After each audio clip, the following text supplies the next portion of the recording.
welcome to The Autograph with me, Susan Madaris. We are coming to you from New York City, and this week I am joined via satellite from Los Angeles, California by Robert Greenwald. Do join us.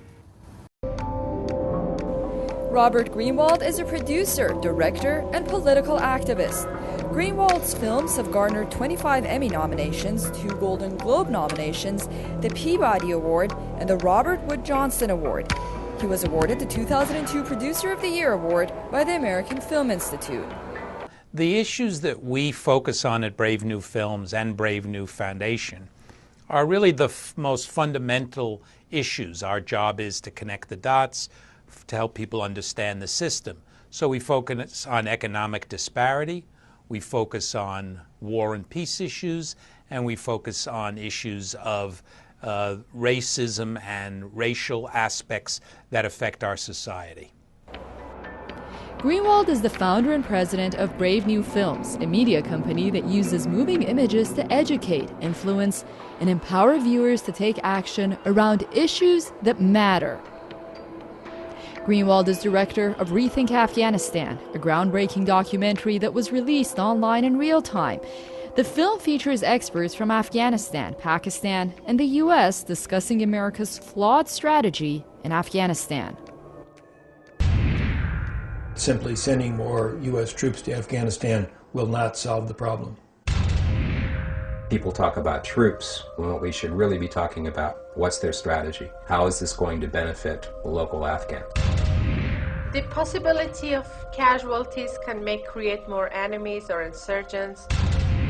There's a saying right now in the U.S. military is that when you bomb a village and kill a civilian, you've lost that village forever.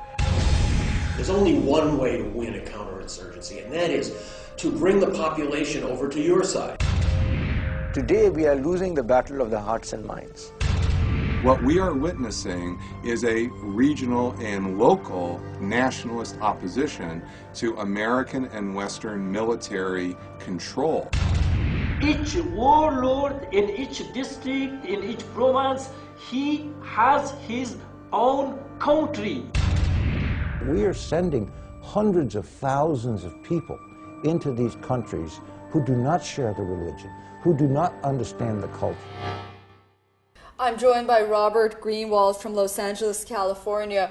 Robert, welcome to The Autograph. Your documentary, Rethink Afghanistan, was released online in real time. Quite an interesting approach. Why did you decide to do that? Well, we keep experimenting with distribution. With Brave New Films, we first released the DVDs through house parties. Way back when, that was a radical breakthrough. Now it seems almost quaint. Then we did a lot of work with our short videos on YouTube. And now with Rethink Afghanistan and our current Koch brothers work, we find that it's important to get them out as quickly as possible. So with Rethink Afghanistan, we made a decision. We weren't going to wait until we'd done a whole film. But each time we finished a section, we released it online. So there was a section on cost of war. There was a section on, is this going to make us safer? There was a section on the issue of women in Afghanistan. And what we found is we'd put a section out and we'd help find and build an audience. Then they would come to us for the next section and the section thereafter. So now we have a couple of 100,000 people who get the emails with the new videos. Even though the film is finished, we continue to put videos out. We have 55,000 people on Facebook, Rethink Afghanistan, who work very diligently and consciously and conscientiously to use the videos to influence decision makers and to help rethink the policy. Longer than the Vietnam War, longer than the Korean War, the war in Afghanistan is America's longest war. What started nearly a decade ago, the military intervention in Afghanistan, will cost U.S. taxpayers about $113 billion. That's roughly $2 billion a week in the current fiscal year. The Obama White House has promised a troop withdrawal in July 2011. With some 100,000 U.S. troops on the ground, it's still unclear how many would return home.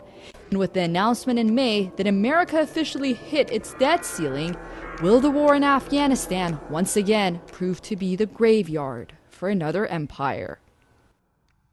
I think what's clear is that the Afghanistan problems, and there are many problems. I was over there, I visited the country, I interviewed people in Afghanistan. It is the third poorest country in the world. Just think about that for a minute. The extraordinary poverty around the world. Here's the third poorest country. And what we're doing is we're trying to solve social problems, we're trying to solve economic problems, we're trying to solve tribal problems, and we're trying to solve security problems, but all basically with the same approach, which is invade and occupy. That's not going to work, for sure. It's never worked. It hasn't worked in the years and years we've been there and the billions and billions of dollars we've spent. And the sooner we end this misguided and tragic policy, the better it will be for the United States, the better it will be for the people of Afghanistan. The Afghans are probably the world champions in resisting foreign domination and infiltration into their country. It's been known as a graveyard of many great armies. There is a need for U.S. to think about another way to deal with this. This is not a military problem, and it cannot be resolved by military means.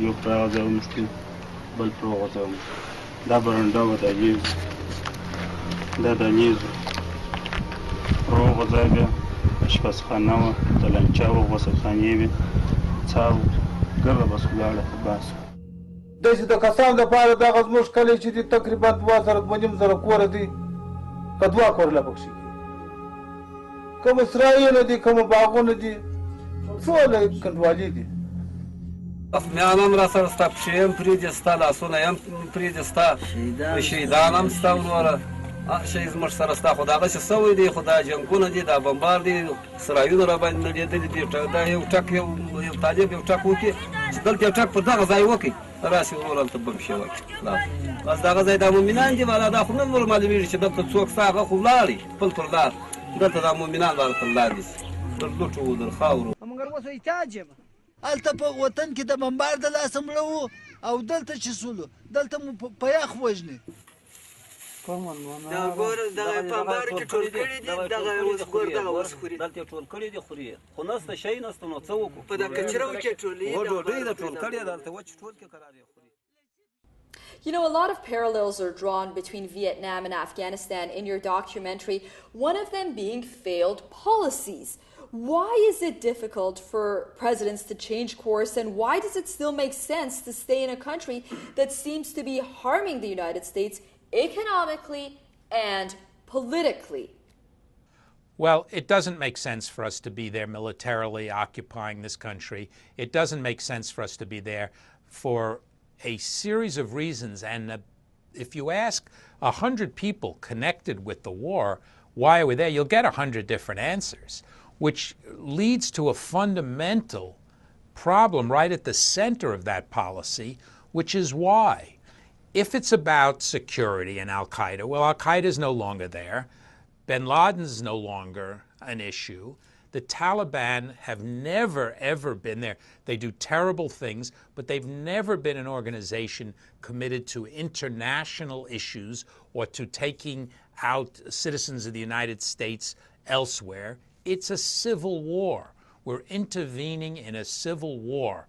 Why we're doing that, the reasons for doing that are profoundly mistaken because it's constantly talked about as an issue of national security. I don't believe you will find very many people in the United States who wake up in the morning and say, you know, we're spending $2 billion in Afghanistan every week, and damn it, I feel a lot safer because of that. Recent NATO drone and air attacks against civilians that killed only women and children has prompted Afghan President Hamid Karzai to give its, quote, last warning to the United States that it's on the brink of being identified officially by the Afghans as a hostile army of occupation. So will history repeat itself? Will the new Afghan army return to its historical role to drive the US out, just as the Mujahideen did with their occupiers?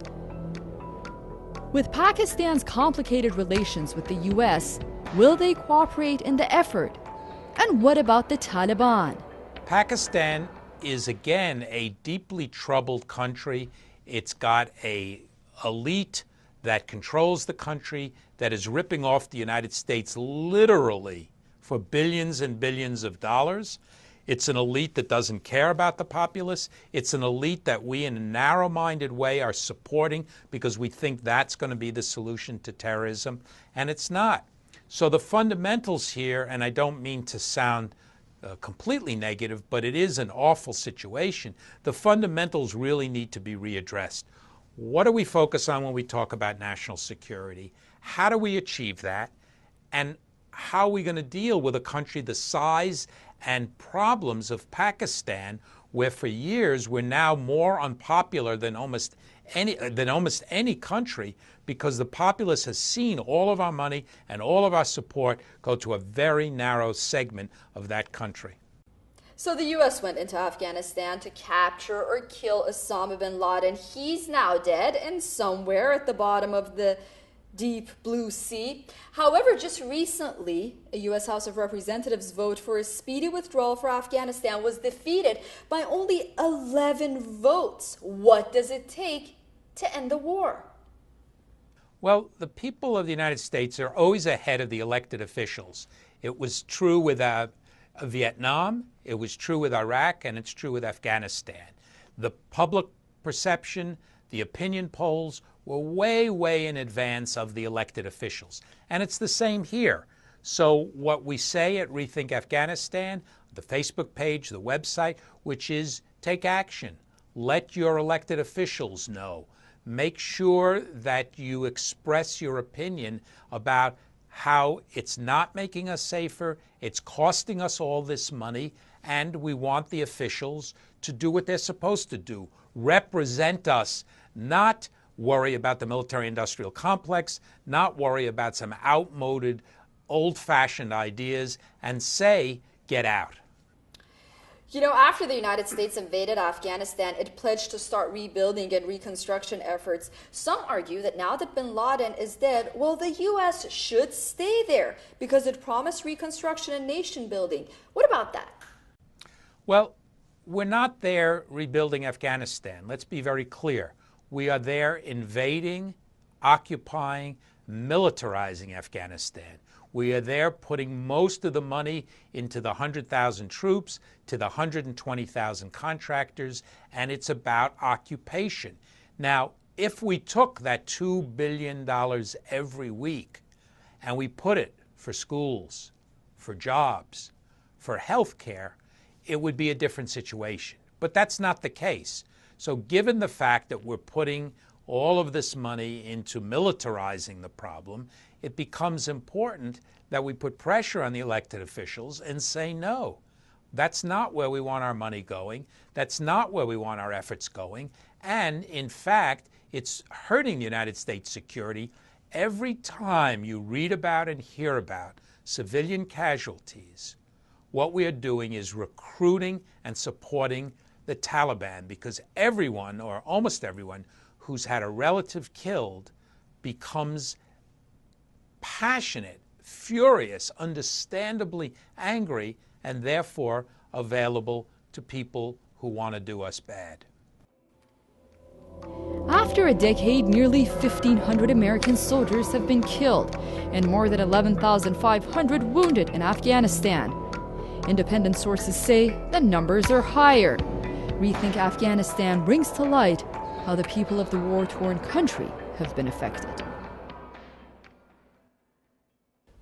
You know, as hard as this may be for the Republicans to acknowledge, Barack Obama will always be remembered as the U.S. president who captured and killed Osama bin Laden. Not in Afghanistan, certainly not in Iraq, but in Pakistan using elite forces, not drone attacks or the 100,000 boots on the ground.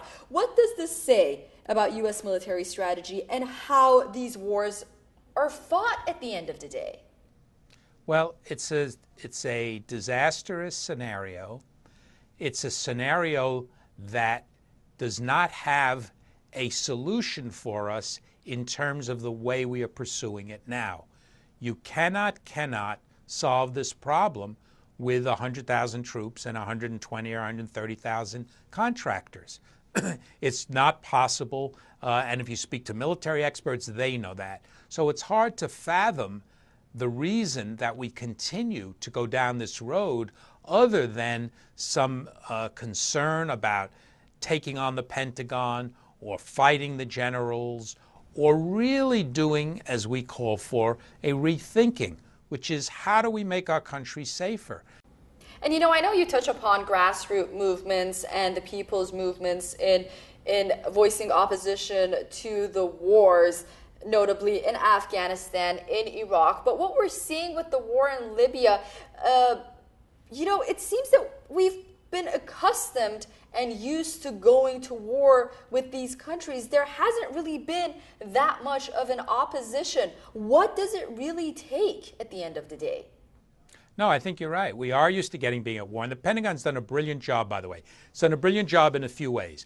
Number one, it's basically convinced us, including the so-called liberal hawks, a term I'll never understand, that, in fact, no matter what the problem is, Pentagon has a solution: invade and occupy.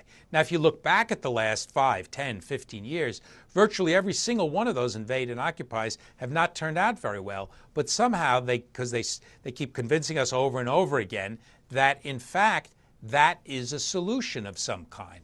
Well, clearly it's not. So what we need to do is raise the question of how long have we been at war, how much we're spending, and how many deaths. Because deaths are also sanitized, and because it's a volunteer army, you also don't have the pressure of the draft to help bring the war to an end. So what we need to do is, there are two tracks. There's a social movement track, there's an electoral track. Social movement, women's movement, labor movement, civil rights movement, peace movement. That's a movement that doesn't sit around waiting for candidates. It goes out, it organizes, it raises hell, it does everything from civil disobedience to teach-ins to everything it can think of. And there's an electoral strategy. Elect people who are going to oppose these mindless wars. You need both of them. And our job at Brave New Films and Rethink Afghanistan is to provide tools. Videos are tools. You hit send, and you can reach 100 of your friends with a video. That's an extraordinary opportunity, and one we all need to take advantage of, but commit to doing some work.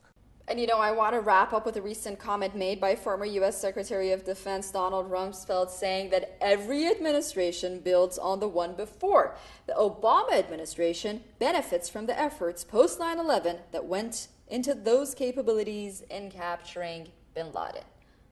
Well, that's just politicians talking, right? I mean, the people in the Bush administration, you can imagine how mortified they are that they were never able to do this, that it did happen, at least by reports, because President Obama committed to an intelligent policy. By the way, not invading Pakistan, but a policy of intelligence, smart people using information, tracking it down, doing the hard, year after year, police detective work. And that's what does it. That's how you find targeted individuals. You don't do it by an occupation. And the people in the Bush administration are just looking, I would assume, for reasons and excuses so that they can go to bed at night knowing not only had they screwed up horribly with the war in Iraq, but look what happened here. Robert Greenwald, thank you so much for joining us on The Autograph this week. My pleasure. That's all the time we have for this edition of The Autograph here on Press TV. Thank you for staying with us and watching. Remember, you can always send us your emails to The Autograph at SusanWithHarris.com. We're always looking forward to them. Until next week in another show, goodbye.